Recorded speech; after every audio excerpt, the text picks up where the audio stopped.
Hey guys, Kyle here, and today we are discussing rate locks, when you should be locking in your interest rate after you get under contract to purchase a home, whether you should be floating, how long you should be locking your interest rate for, what is a float down, and everything in between.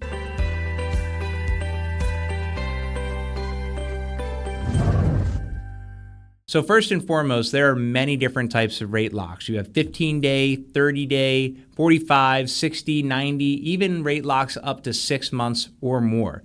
Those longer rate locks are really reserved for new construction clients that are building a house, and you would only want to do that if you're in a rising rate environment. Most of the people watching this video are going to be dealing with the 15 to 45-day rate lock, since most real estate contracts really have a 45 to 30-day close window. So you get under contract to buy a house, you're excited, you get a loan estimate that shows what your rate and your payment is, but at the top right of that loan estimate, it's going to tell you whether that interest rate is locked in. And it's that moment when your loan officer should be explaining the benefits of locking in or floating.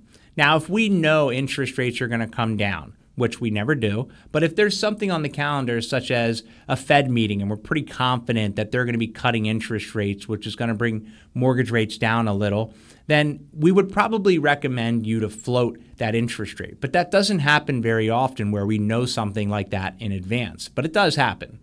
Most of the time, if my clients are closing within 30 to 45 days, I advise them to lock in right away.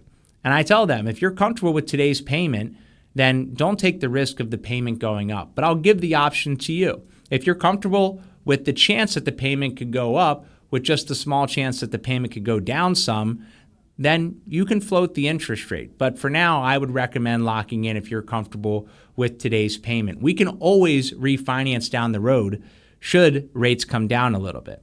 Now, the longer you lock in, the more expensive that it is. So every extended period, 15 days is going to be cheaper than 30, is going to be cheaper than 45, is going to be cheaper than 60, and so on. So locking in for a longer period of time, and the security you get for locking in for that longer period of time, you're going to pay for that security.